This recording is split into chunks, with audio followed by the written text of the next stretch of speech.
Together at the Table. The podcast from Integrity Music, where people around the world sit at their tables and talk about life in all its colors. Not to judge, but to love, share, listen, and learn. Whether you're rich or poor, we all sit at a table. And when we gather, everyone has a part to play in the conversation. So join us now as we share stories together at the table.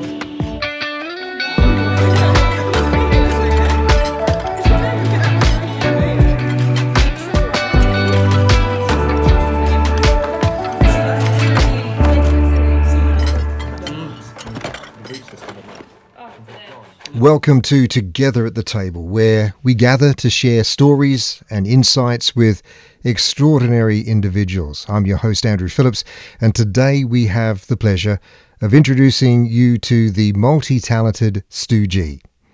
Stu is a guitarist, a songwriter, producer, and an author, renowned for his impactful career in music. He's best known as the guitarist for the iconic British band Delirious, a band I loved, a group that penned some of the most beloved worship songs in modern Christendom. And this was for nearly 2 decades. Stu G currently tours with Michael W. Smith. In 2017, Stu created the Beatitudes Project and released his book, Words from the Hill. The Beatitudes Project is an invitation to transformation, inspired by the words of Jesus in Matthew 5 through stories, music, and art. Stu G has shared the stage with captivating lead vocalists such as Martin Smith, Michael W. Smith. In the studio, he's added his sonic imprint to a diverse range of artists, including Casting Crowns, Israel Houghton, Chris Tomlin, Matt Redman, All Sons and Daughters, and Amy Grant, among others. Living in Nashville with his wife Karen, Stu G is a creative spirit working in studios across Nashville and beyond. He continually discovers fresh ways to express the profound truths he holds dear. He is passionate about sharing what he has learned over the years and his faith. Join us as we dive into the life, music, and creative spirit of Stu G on this episode of Together at the Table. Stu G, welcome to the podcast. Hey, thanks, Andrew. It's so good to be with you. Stu G, it's so good to be with you today.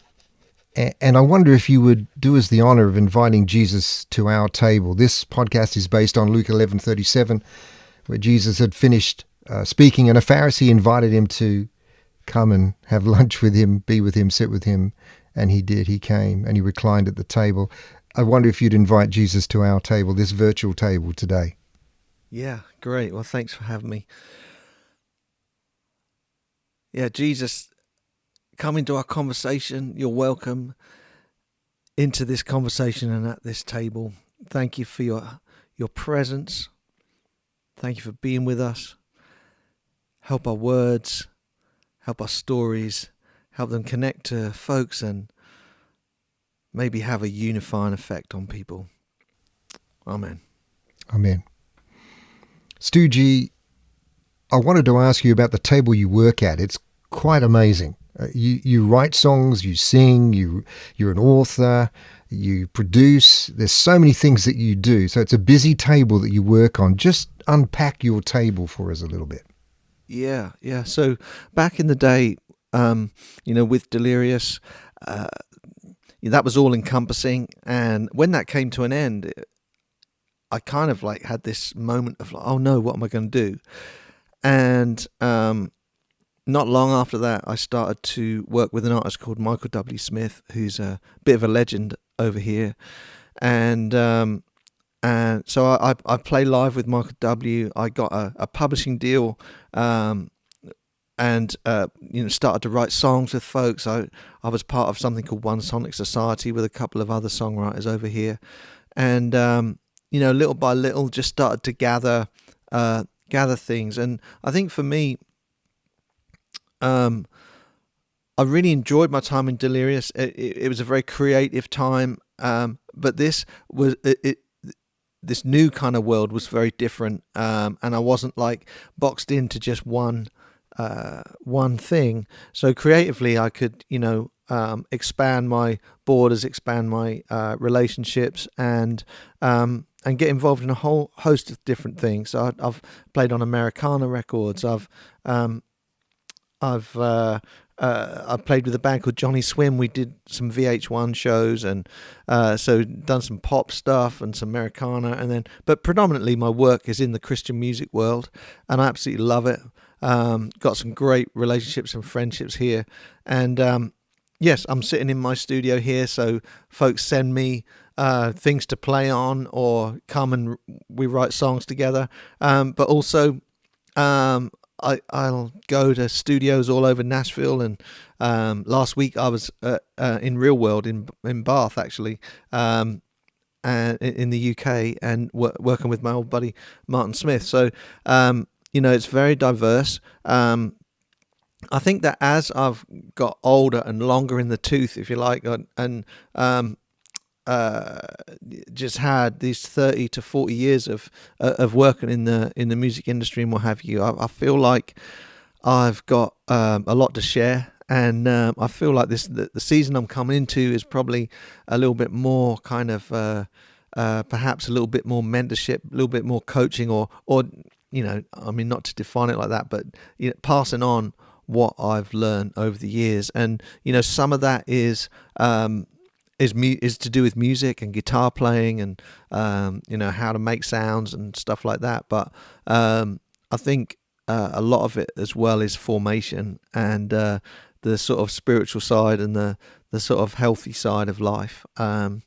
I kind of mean mental health, really, not kind of, because I'm not the healthiest person in terms of running and exercise and stuff like that. But I'm very aware of the pitfalls and the things that you can get wrong on a journey as a musician. So yeah, I just kind of like, tables broad. When I got to do the Beatitudes Project, it broadened even more. When we came to look at Blessed are the Meek, I was asking the question, who are the meek in my town? And I was having a conversation with a rabbi, a good friend of mine called Rabbi Joseph, and we kind of came up with this idea that perhaps the meek are those whose presence we ignore. In the Beatitudes Project, the big idea is that the blessing is not the situation you're going through, but the blessing is the presence of God in it.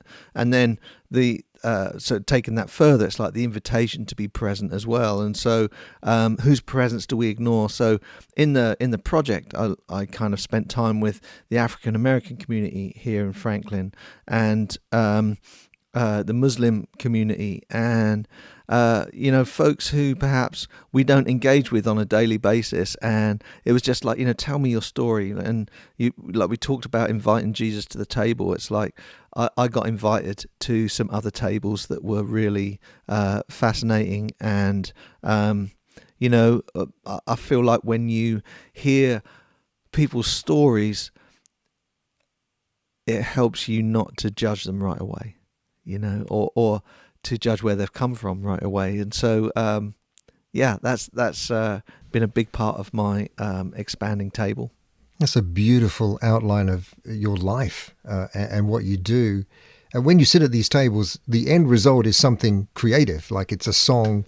It has also been a book, but it's very much about a creative journey. And so do you find that when you meet with these artists in their studio or their tables working together, that the experiences change you and change them? I can only talk for myself in some ways, but it definitely changes me. And I feel like, it comes from listening. In the Beatitudes Project, we talk about what does it mean to listen. Like, what does it mean to listen? Like the people on that hillside in the first century, there, listening to Jesus, and like without tablets and iPhones and computers to make notes on, or even notepads but somehow 2,000 years later, we've got these words that are still changing lives. It's like, what does it mean to listen like that? And so I think that the practice of listening to other people telling us their story, and without the urgency to kind of jump in with my opinions or to answer something back or to challenge them. That's been my big learning curve in it all, has been can I be a good listener? And ultimately it changes my story. And when you get to these tables and the plan is to write a song or to work on a project together, how do you in a sense feel that you're writing something that's going to change people's lives? I feel like, well, first of all, any kind of idea in terms of a song or a story in some way comes from our conversation. Like the first kind of 20 minutes of being together, everything comes out of that conversation. So I don't know how to, create something that maybe changes other people's lives, but is it changing my life? Like, what is happening on the inside of me? Am I really paying attention to what's happening in this conversation or in what we're creating? And I feel like, you need to write things or create things that affect you, because if it affects you, then there's a likelihood that it will affect someone else. I think that especially younger people nowadays, like, they know when something's not authentic and when something's not real, and so I think you need to pay attention to the things that really affect you and change you personally, because there's a good chance that if it affects you, then it's going to affect someone else, and other people can see that it's real and it's authentic. This is a difficult question to answer, but I want to ask it anyway. Yeah. You've written so many beautiful songs, but is there one that always gets you, that always has something that you go, oh, wow, that was a moment for me? Yeah, there's a couple. Going back to Delirious, and I think this, I look back on those times with great kind of sentimentality, to be honest. So I think these are always going to be the ones that have impacted me the most. But there was a song called Majesty that I started writing, and Martin helped me with that, and we worked on it together. But that's kind of a special song that came out of a moment of like feeling a little bit kind of jaded, and then in my kind of I this is going to sound a bit twee, I guess, but I was really earnest in my prayer of like, I really want to change. I really want to, I really want this to be different. And it felt like royalty entered the room as I had my eyes closed and I was praying, and that song was kind of birthed out of that moment. And then the other song was a song called Investigate, which came from one of my favourite Psalms, 139. The lyric simply says, "Investigate my life and make me clean, shine upon the darkest place in me." And then so it's very kind of introspective, but the music was really expressive, and we used to finish each show with this, and big guitar solo at the end. And I'll never forget one night we were playing at the Greek Theatre in Los Angeles, and which is an outdoor venue, kind of an amphitheatre. And we were playing it, and the stars were twinkling, and the sound was awesome. And I'll never forget that moment. Thank you for sharing. Can I move to your family table? Yeah. What's that like for you? How important is your family table? And we're looking backwards too, like when you grew up with your parents, and now the family table you've established yourself and so on. Tell us about the family table and the things that matter to you at that table. Yeah. When I was a kid, and I think as with any kid, you're kind of sitting at the table having dinner, and you scoff the bits that you like, and then you just want to get off and play or watch TV or something, and it's like you know, my parents were like, no, we need to wait until we're all finished. And I think that kind of drummed into me this thing of marking sort of moments of the day together with conversation around the dinner or the lunch table, whatever that might be. And so as we grew up and met my wife and we got married, even when through the Delirious years when our children were really tiny, we always made a point of sitting together and having a meal together at the table. And I mean, that's the point of it, I guess. You know, we made that really an important thing. And so now, as our kids have grown up, and we had 2 daughters, and they're both married now, and both the husbands, they love being around our house. We have a great time at Christmas and Thanksgiving, and you know, whatever excuse we have to get together and with the grandchildren and everyone and be together. We absolutely love it. My wife Karen is an amazing host, an incredible cook, and so we really do love, you know, the getting together and a chance to celebrate family and being around the table together. And in that moment, that table, when you are together, what are some of the things that you do as far as in sharing with each other and gratitude for food and blessings and with each other? How do you go about that together as a family? Well, I mean, there's always a lot of gratitude because Karen is such a great cook, and so that the gratitude part of it comes very easily, and we love to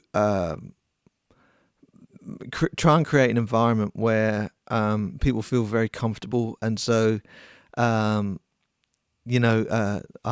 kids and their husbands, and you know, they can sort of help themselves to anything, and you know, nothing is really off limits in terms of conversation and stuff like that. You know, there's lots of I mean, you know, as a dad, like and I know this is the same for Karen too, we are so for them, you know, that so a lot of our conversations is about encouragement and, you know, telling them what we're up to and including them in our stories as well. Jesus often dined with various individuals, including those that were marginalized, you know, kind of people that nobody wanted to sit with. And I wonder in your life if you've had moments where you've eaten with those that others wouldn't want to be with, or you've made your table open to those that nobody wants to be with. Yeah, so I think just going back to the Beatitudes Project, there was some moments like that. You know, I think, you know, coming from the UK for me is it was a real eye opener moving to the South here in America, and you know, I wouldn't presume to sort of try and kind of, you know, say things to correct people's attitudes or anything like that, because mine might be wrong as well. But I think that, you know, with the Beatitudes Project and the Blessed Are the Meek, who are the meek in our town, like who are the presence that we ignore, you know, I had some of my favorite times with that were with my Muslim friend who owns a restaurant. I mean, that was some of the best food and some of the best conversation I've ever had. You know, hearing his story about being in America post 9/11 and things completely changing for him overnight in terms of threats and what have you. So so that was interesting, and having meals with my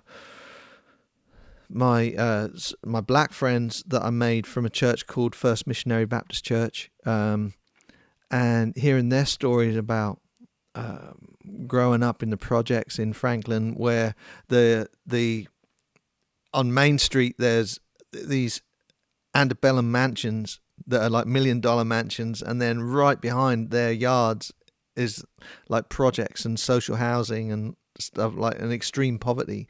So you go from one street to the other, and it's like there's plenty here, and then over here there's like the school districts are actually sending the kids home with food because they're so poor. So it's kind of trying to tell those stories without kind of casting judgment on anyone, but look, this is what it's like. And so I guess that those are the sort of examples of, and people can like watch that we made a film at the Beatitudes Project.com, and so you can go and see that film, and I tell stories there, but also in terms of they're quite big kind of hot topics, culture wars type conversations, but I also just want to encourage people that like those whose presence we will perhaps ignore and don't have at our table that often. Like, might be the elderly person down the street, or it might be the handicapped or mentally handicapped person down the street. It's kind of like there's folks that we are not present to all the time. It's not always those kind of big things. It's like folks who we literally pass in the street who we don't even notice. Stu G, with that international aspect of your life, so like you've worked around the world, but you've lived in the UK and now you live in Nashville, so you've seen a lot of the world. Yeah. And it would be fair to say that the world doesn't really get to the table together too much, does it? That's right. Yeah, I mean, the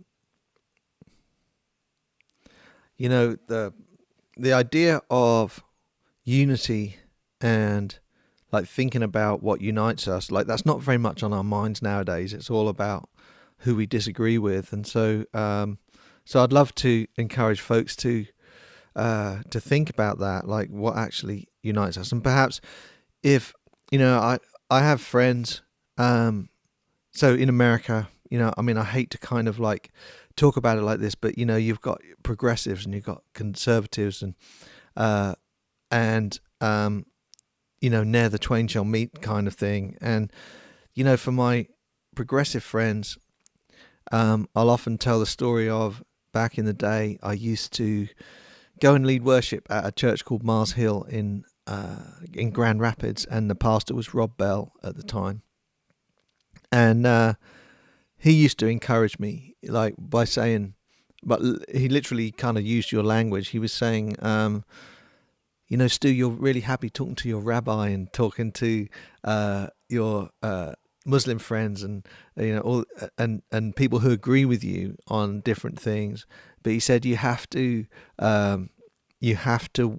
welcome those that you don't agree with to your table as well, and he said you have to welcome everyone to the table, and I've never forgotten that. And so like for my progressive friends, I would say, who are the folks on the that perhaps will think something different to you that you are engaging with and learning from and listening to, because everyone's got a story and everyone's got a background to why they how we turn out like we do, and why we think what we do. And then, to my more conservative friends, I would say, who are you listening to on the progressive end of things that perhaps that you don't agree with, but like you're learning from?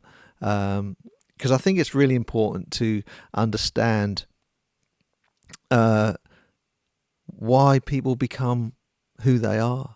Everyone has a story, and so. I'm not an expert at this. It's just something that, I hate conflict. So I'm kind of like always looking for a way to kind of understand someone. And again, the scripture that we're basing this whole podcast on is about a Pharisee who knows it all, who, is believed to know it all and has all the answers, but invites Jesus to his table. And Jesus came and reclined. And I love the simplicity of that. The invitation is simple. It was taken up by Jesus. Yeah. And they sat together. And I think that's the point we're making today. Yeah, yeah, that's right. And I think even, looking at Jesus, he often had a lot to say to the Pharisees, and but it wasn't because they were Pharisees. Like, it wasn't because that they were teachers of the law and that they knew so much about theology and they knew so much about what was right. It was more that it was the attitude that people had and the pride that they were showing, and they were proud of their rightness, if you like. And I have to make sure that I'm that I'm aware of that in myself as well. Pride, as I think C.S. Lewis said, is the greatest sin of all. Can I ask you a question now, Stu G? Yeah. What do people say about you when you leave the table? Or what would you like them to say about you when you leave the table? In Delirious, whether we knew it or not, in some ways we were pioneers, and certainly within music that is used for worship in the Christian context. And so, I do want to kind of enhance a creative spirit or a pioneering spirit in people. And so I hope that that's what I leave folks with. If you could leave something at the table, maybe something as a gift, or maybe something you don't want anymore, but if you could leave it on the table today, what would it be? Honesty. I think I've got a friend called Jim McNeish, and he's an amazing psychologist and teacher, and he talks about Carl Jung, and how Carl Jung said that he talks about shadow and true self and false self and things like that, but Carl Jung said that 90% of the shadow, which is like the things that we shove down, that we things that we regret, and things that we're ashamed of, he says that 90% of the shadow is pure gold. And so if I can leave on the table an experience of seeing the real Stu G, then I think that would be helpful. I think that I would like that. I mean, who is the real Stu G? I think you're getting him now. Flawed, passionate about music, passionate about the Beatitudes in particularly. Kind of hungry for honesty and unity, I guess. In all the tables that you sat at, whether that be work, whether that be family, in all of time, is there any moment that you can recall at a table where it was just amazing, or it changed your life, or something happened that you can't forget? Yeah, so one story in particular was, it's going to sound quite glamorous, but we were in India, and it was back in Delirious. It was back in the Delirious days, and Martin and his wife and family, and me and Karen and our family, we went a week earlier than any of the work that we were going to be doing, and we went to spend some time in India and kind of share with our families, why we loved India so much. And I remember sitting in a hotel and being introduced to this guy who I found out was a Jewish rabbi. And we were sitting at that table, and I went, "Oh, really?" I said, "I've just read a book by Rabbi Lawrence Kushner called Jewish Spirituality: A Brief Introduction for Christians." A big title, right? But and he went, "Oh, Larry, he's one of my best friends." And we were in India, in Hyderabad in India, around a lunch table, and I think that lunch took 3 hours that day, and just being able to chat with this guy and learn about his work. At the time, him and his wife had just raised $100,000 or something to help with an AIDS orphanage in just outside of Hyderabad, and so a phenomenal conversation that did change my life. It kind of, was one of the things that sent me into the Beatitudes Project. And with your family, Stu G, is there any memory that you have going back in time that is special to you?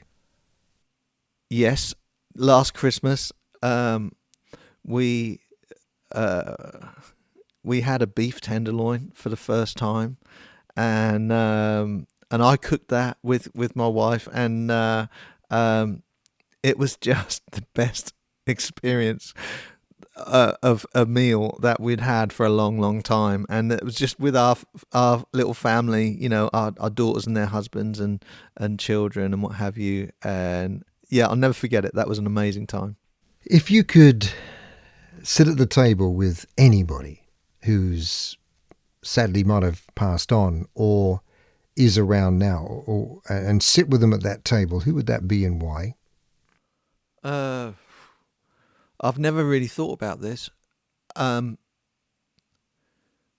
I've had like 2 or 3 experiences in my life where it's been like hitting a brick wall, and like in a positive way, like being confronted with something, and then it's made me turn around and do something else. The first was hearing Queen live Killers for the first time.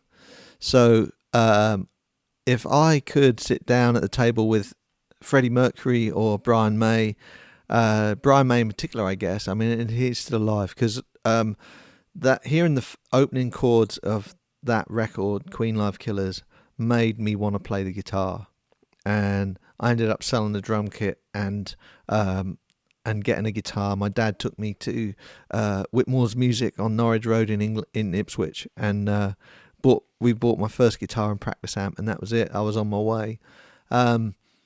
So Brian May, I guess, or Freddie, like that would be incredible. And then the second time that happened was hearing The Bends by Radiohead, and that kind of changed my outlook on music as well, and made me want to sound a certain way. And so maybe Johnny Greenwood, I'd love to sit down with him. I think he's an incredible musician. Yeah, we'll do that for starters. Someone that's passed away, apart from Freddie, is David Bowie. Like, I was a big Bowie fan. I'd love to sit down with him.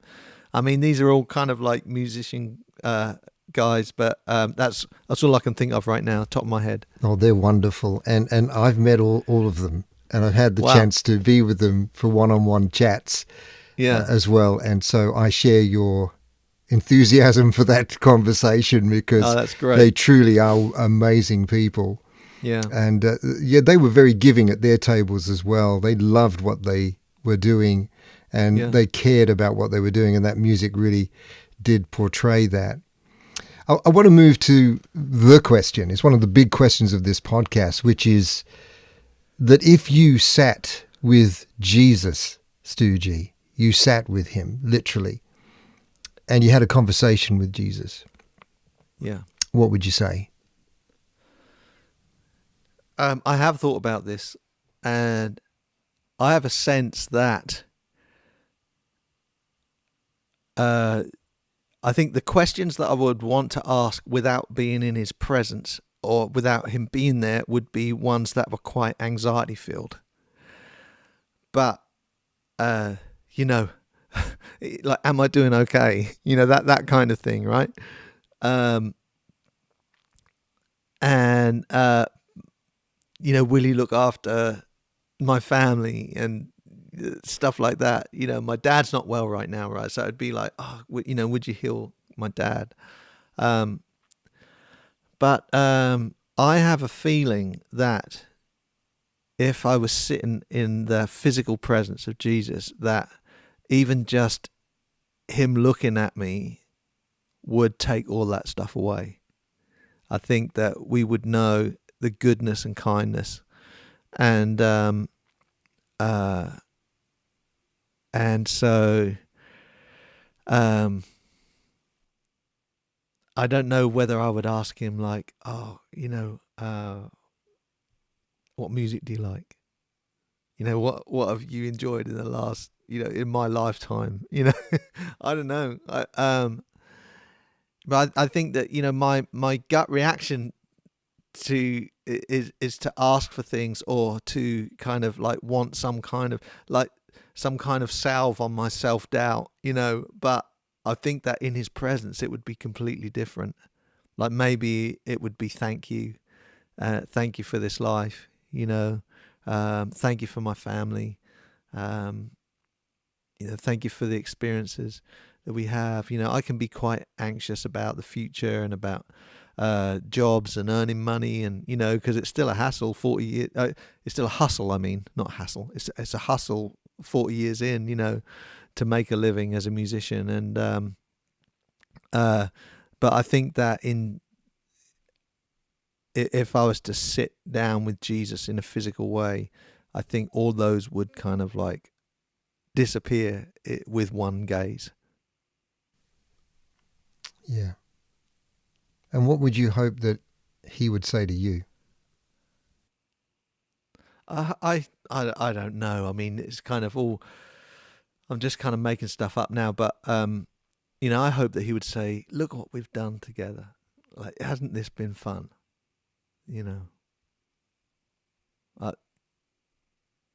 I am very grateful for everything I've been a part of, and so I hope that he'd be enjoying that as well. Yeah, that's a beautiful thought. You've written songs that he's probably sung. Yeah. God, yeah, that is a thought, isn't it? I haven't ever thought that.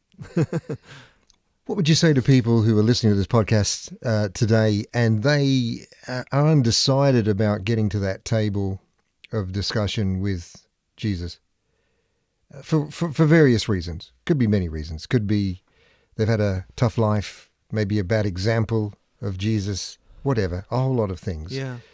What would you say to them about the table? And in your life, you've been there. So how would you encourage people now? Yeah. I mean, faith is hard. Like believing in something that perhaps you can't see is very difficult. Like, a scientific brain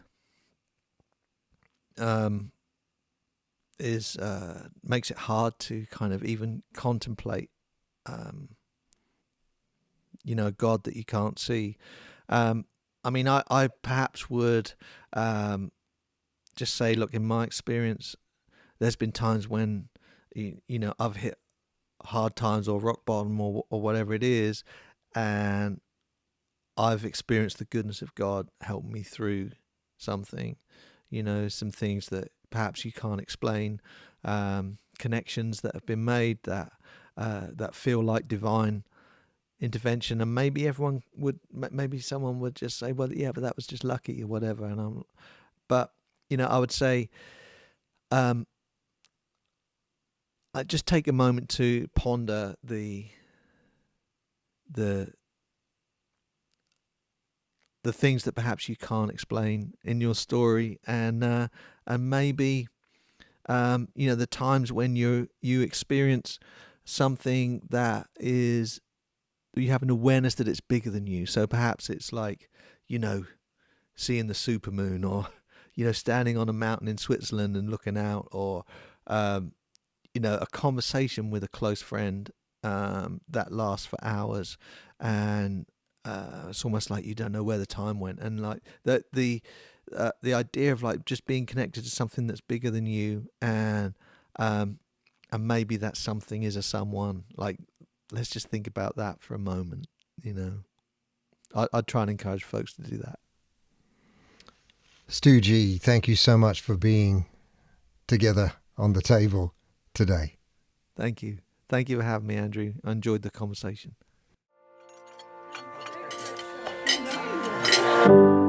Together at the table.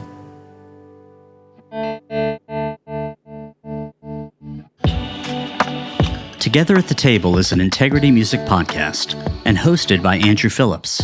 The show is produced by Lasting Media Group. Our executive producers are Andrew Phillips and Jason B. Jones.